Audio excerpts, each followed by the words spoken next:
Been going 53 years, and you are the original organiser? That's it. Day one? Yeah, afraid so. I started at 17, so you can work out how old I am. And you've now got Mick Metcalf who's working with you. Yeah. Yeah. What's your role, Mick? I'm doing more the admin work. Mick's still the race director, but I'm doing all the day-to-day queries from the riders, from the entries.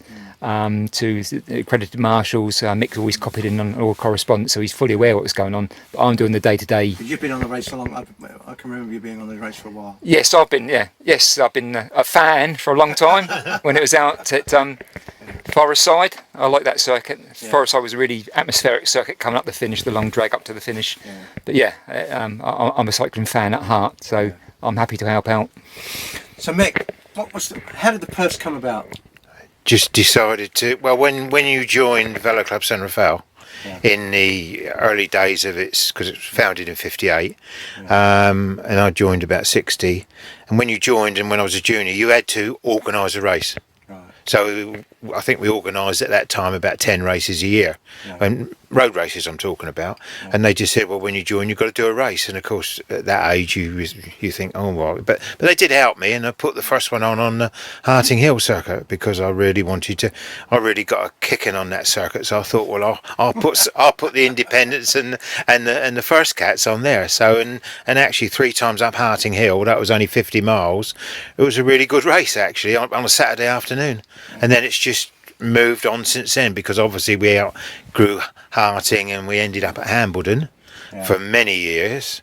But then there was so many spectators when it got to sort of in the 70s at Hambledon that the parish council didn't want us there anymore.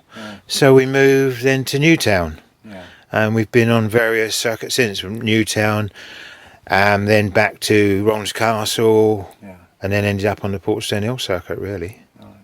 So how many years have you been here? It's about 5, 6. Yeah, we've been here. The last one at Rollins Castle was 2009, I think, and we've come over to them. But of course, we've missed a couple with the bad weather here. I mean, the good thing about we did for a few years. We went to the Osbury course near Winchester as well. That's right. We were there for a few years. I can't remember the exact dates, but. And that was good, but the beauty of this circuit being so near to Portsmouth is the fact that because February is, obviously the weather's not very good, and you've got to keep coming out, it's easy to come out here every couple of days, particularly after, with the 3 weeks before, to make sure everything's all right. Whereas you got a course that's an hour away, it makes it more difficult. So when you started the race, just give us an idea of what the situation was in terms of, did British cycling exist at that point? Oh yeah, they just wasn't at 59. They came in, so we were inside we weren't when the club was formed, but then obviously went over to BC they were riding for League International and all this sort of thing before. We went over to BC. Yeah, they were, and I mean. Obviously, it wasn't so complex to organise a road race in 1963 or 64 as it is now, because I mean. I'm not saying that we shouldn't change, and it's a lot of change have been for the good, but it does make it more. And there's no way I don't think a single person can organise a race at this level without help, and that's what Mick helps me obviously, but there's a lot of other people help me. I mean in the South region, obviously we are very South region. Now with the equipment side, I mean, this is what I'm saying. With the equipment side, we supply all the organisers now with equipment for their race. They don't have to have any equipment. We've got 2 stores, and we've got we've spent a lot of money on, and of course for this race, I've had to collect 20 sets of accredited marshal. Lollipops, etc. So really you need a van to pick it up, because it's not just getting it in a car, it's the weight factor as well. So that's how it's changed. I'm saying it is for the good, and I'm sure riders feel a lot safer, but of course the cost has gone up and everything. You've just got to factor all these things in. So how much admin, because that's what Mick's doing now. How much admin was there in the beginning? Well, you had these paper entries that came through the post, and then you just wrote. Remember, it was a 40 field maximum then, and I think for the first one we probably didn't even have 40 field. But then you just did your program, put them in the post to the riders, and they turned up. And you for Perfs in the early days, you could come home on a Saturday night from work, chuck a few things in the boot of a car, and go out there and do the race, because you didn't have the pothole issues that you've got now and all this sort of thing. And so, but that's just the way it was. And so there wasn't a lot to it. I mean, I managed it with a few senior members of the club at 17 to do it. So I don't think there would be many people in to be in that without a lot of help nowadays to do that. But then, of course, it progressed, and so it was just one of those things. And Mick, what about, because I've been privy to a few documents that have come my way from British Cycling in terms of that need to be filled in. How much paperwork is there now? Not so much the paperwork, because we now use the British Cycling online entry system, which helps us, and we can communicate with the riders via emails using that system as well. So it's not so much paperwork as such, but you still have to have the vehicle insurance registration form. So last week of the race, you're running around getting people's registrations. People change cars. We've had one of our drivers for tomorrow's race. He's had to change his car because his gearbox is gone. So you have to revamp the form, send that up to British Cycling. We've had a lot of liaison with the accredited marshals, because we need 17 on this course, and we had a change of chief accredited marshal last year. He hasn't done this race before, so we've done a fair bit of hand holding there, pointing in the right direction. And I think I've got a reasonable amount of experience of road races myself, so I'm in a good position. You're a commissaire as well? I'm a national road commissaire as well, so I go to a lot of the bigger races. So I've got a lot of road race experience, which I can help these people coming in. They're volunteers as well, who want to help but haven't got the experience. So I can use my experience in that way. But I'd say admin-wise, as it gets nearer the race, there's more time needed. So I'd say at least 2 to 3 hours in the morning for any queries that have come in. Then I go out. I like to get on my bike, and then I come back, and in the evening I look again, and there's probably another hour or two phone calls. Then I ring Mick up. Phone calls with something that's come through. But I mean, this is exactly what I mean about the administrative side. It is, and I mean, Perfs would have probably stopped at 50. If Mick hadn't said, well, look, I'll give you a hand, because it was just getting so complex, and you've got to have really good computer skills, which, I mean, my construction industry background, it doesn't lend itself to computer skills. So, that's all it was. So, I mean, but with Mick, like Mick says, he's been with the accredited marshal, he's worked closely with the accredited marshal coordinator, because, again, South Region have got their own accredited marshal coordinator. And Mick has worked closely with him and obviously sorted all the queries out, which with Mick's experience in the national road races and things like that, he can do. But a lot of organisers wouldn't be in that position to do it. So that's why I say it's getting more complex to do road racing. And 17 is a lot. The average, I think, is about 10 to 12, Mick, and with on most of our courses. So 17 is a lot because of this course, because you've got the run-in as well. So, in fairness, but we've got there, haven't we? We got the 17 in the end. So what is it? What is an accredited marshal? Well, he started. The red flag marshals are gone now. But depending on the police force, Hampshire will not let a road race go unless it's got accredited marshal, because it takes a lot of pressure off of them, obviously, because the accredited marshal's got the power to stop the traffic. They can stop the traffic for up to 2 minutes. Legally. And That's they are authorised, and they've got their ID. And but anybody who doesn't do it, they can take their numbers and report them to BC, to the police, and it gets followed up. I think with that now it is so good, but it's got to the what happens. They go on a training course. The region holds a training course for accredited marshals. The problem is with it that a lot of them do the course, but they've got to do a minimum of races, which some of them find difficult, because obviously once they've done the training course, they get their equipment, etc. And that is the problem. We have got. I mean, South Region has been a really at the head of the accredited marshal schemes. Not everybody's as far advanced as us, but what we're finding is you get a colossal turnover.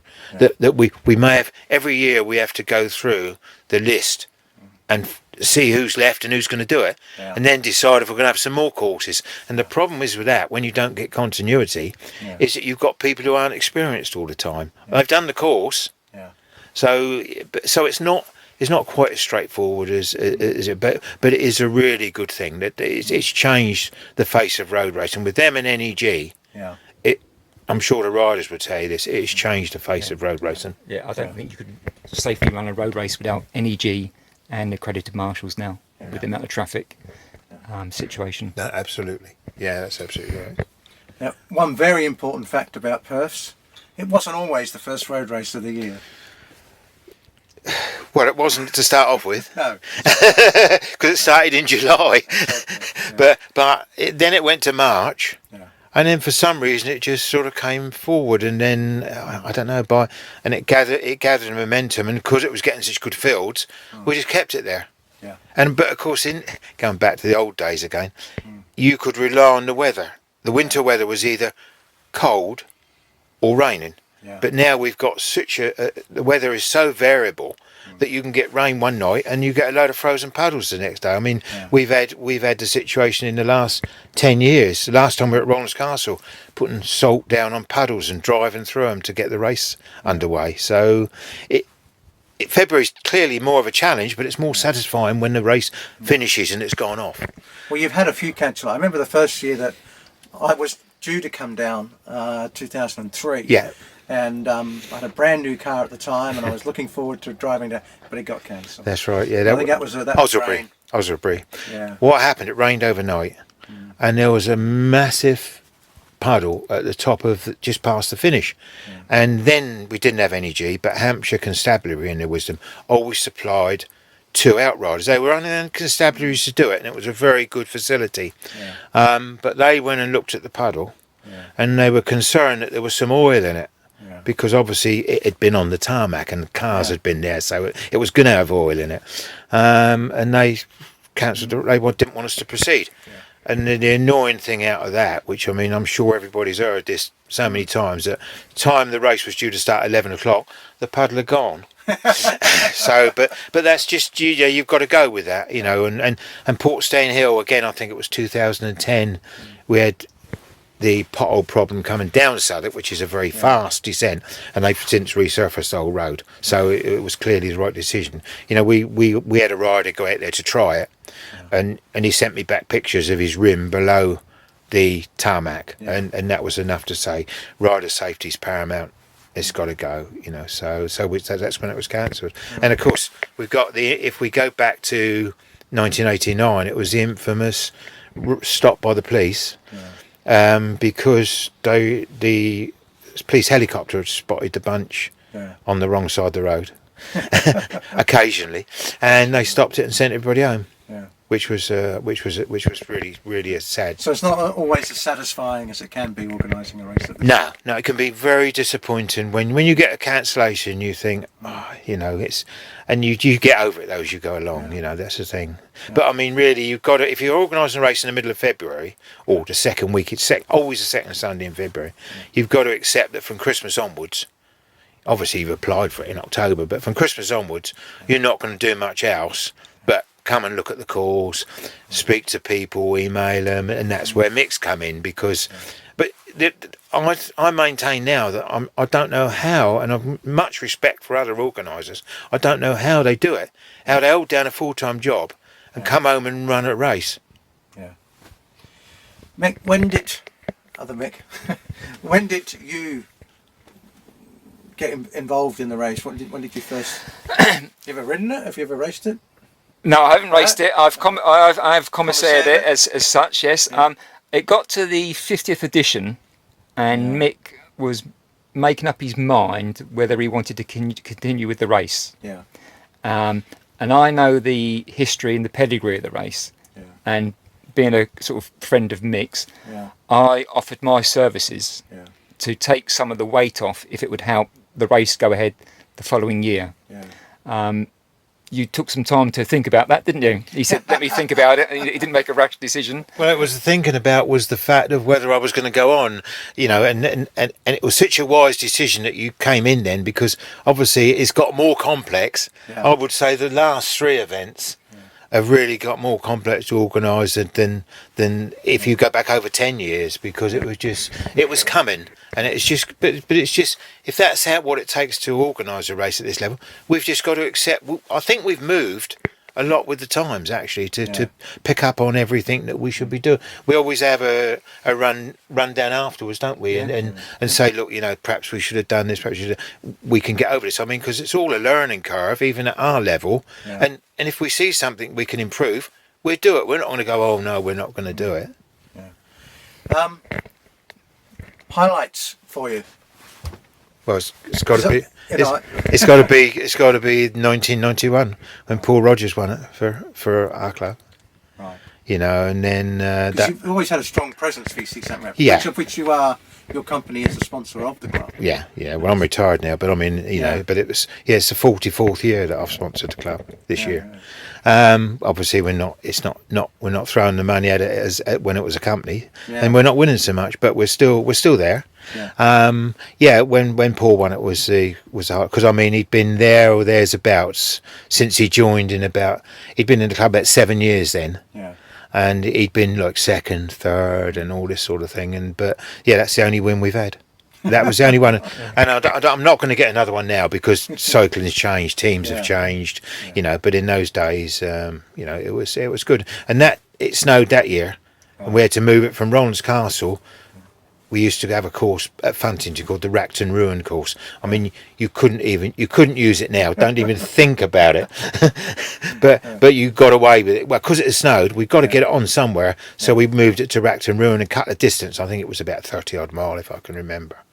And we couldn't get away with that without a controversial finish, because the sprint was a bit controversial, but it stood with the judges. So that was all that mattered. And how many times has it snowed? Because everyone thinks, being a winter race, snow is going to be the big thing. Actually, I mean, we had the year at Rollins Castle when it was the first year of recycling. Yeah. The recycling team with Paul Manning and Rob Howes and that. Yeah. They all came down. Yeah.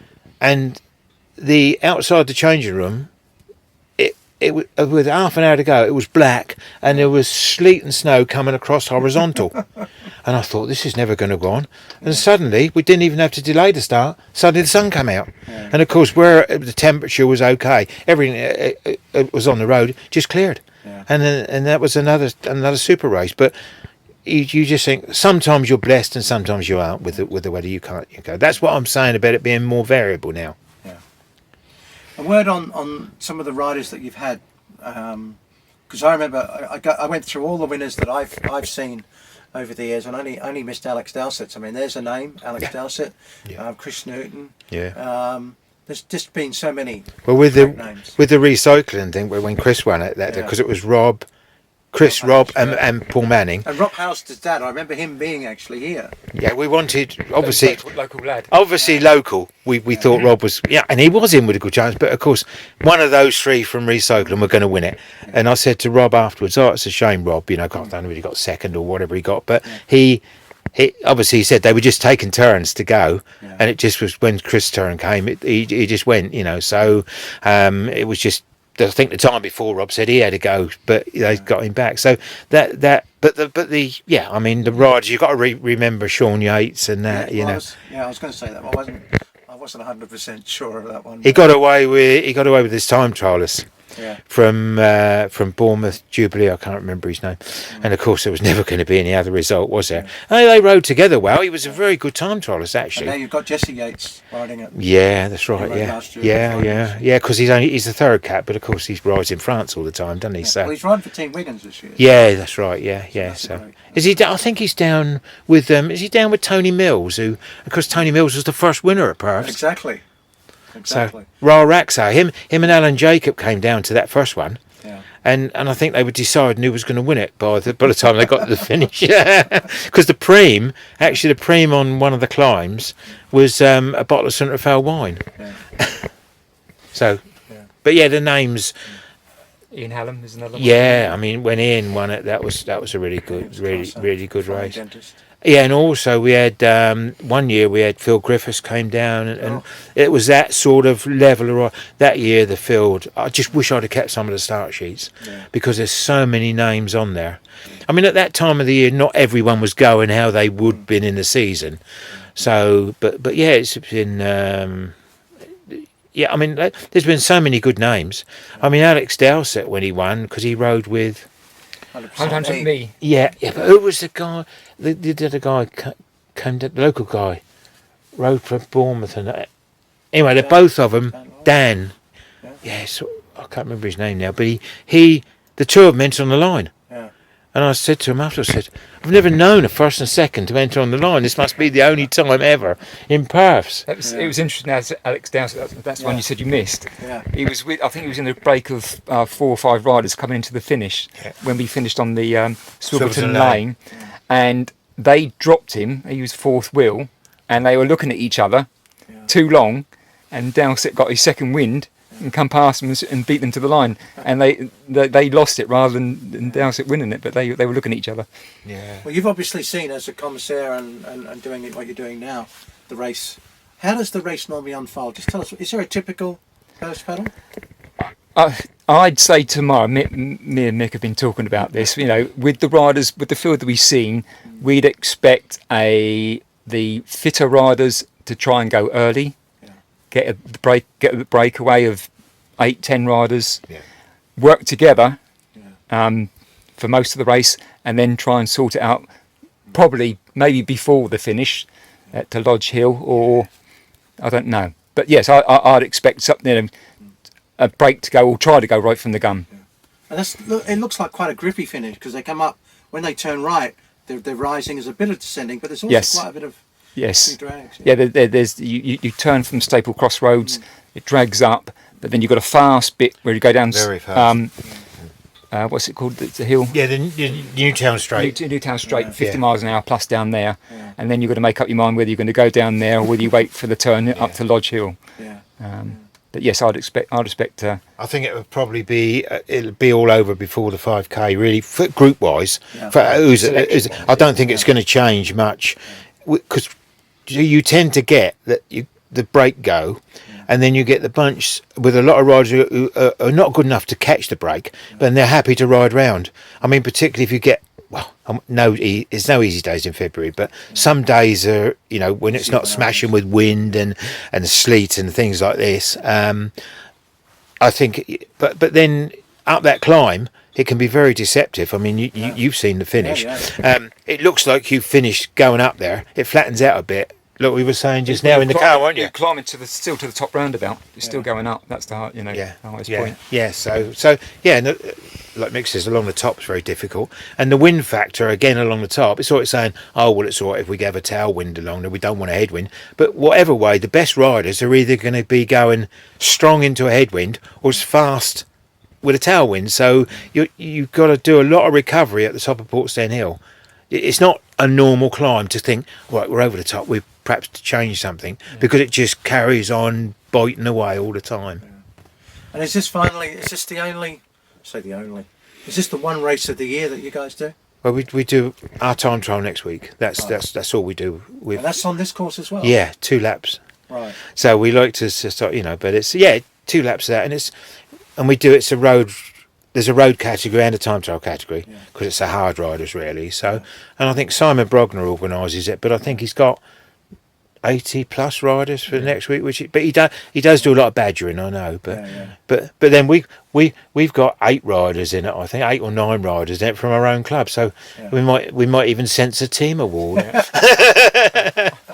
I'm out with the marshal flag next week at the top of the roundabout, so I'll be marshalling duty next week. But we use this changing room as well again, so it's a good changing room. That's the only 2 we do. And we do them early so that we can do the rest of the season. Then we can go and do, and obviously Simon, that organises the time trial, he races time trials every weekend. Yeah. It's just a shame with Perfs, which is now clashing with South Downs. Big, there's an early season time trial there, but at Storrington, but it was always the week before. Yeah. So I don't really know what, I'm hoping they go back. I don't think we've suffered entry wise for Perfs, because we You still sent entries back. we sent about 20. I think we had 110, didn't we? For Yeah. So it's a very popular race. Oh yes. I've subscribed every year. What's the field tomorrow? 85 riders, and currently we've got I think 7 reserves on the sheet. So we've got a full field plus 7 reserves. Yeah, I'm not sure all those are going to get, but Pensive. especially if it's a nice day. Yeah. If it's a nice day, you'll probably get a majority turn out. If it was a really crap day, you might get some of them. But that's it. They've all asked to be a reserve. Majority of riders are local riders anyway, so they probably come out to spectate the race anyway. So they haven't got a great deal of distance to travel. No, so we've tried to do that with the local riders, and we asked them if they were happy to be reserved. So we try to be flexible with riders at this time of the year, because it's changed. But what you've got to remember in Perfs is that some of those who've sent their entries in, and we've gone by what because we can only go by what they've done. Yeah. They could have a super winter and come to this race as a totally different rider. Yeah. So that really throws the form book up in the air. But and it's great to have the first road race of the year. yeah, I mean, it used to be the first race, didn't it? All those up until you had circuit racing that goes through the winter now. Yeah. But for probably 20 years, it was the first act. No one had ridden anything. I think because it is the first race of the winter, coming out of the winter, that's why it's become a classic. It's the season opening classic now. Yeah. Well, I think 53 editions makes it a classic as well. Yeah, that's good. That's There's good. not many races that have survived. No, but it's good to get, and for South Region, there's not many national B or national A's in South Region, so it's because again, it's the complex of organising races, and there's loads and loads of circuit races. But unfortunately, that doesn't relate to the road, and it's just a shame that there are so many road races. I mean, going back even 20 years, you could ride a road race every weekend. Yeah. But you've got to travel to do it now. You could ride one in this region. Well, it was a division then. You could ride one virtually every weekend. Can't anymore. You can, you say you can, but it's a lot of travelling. Then you've got the cost, and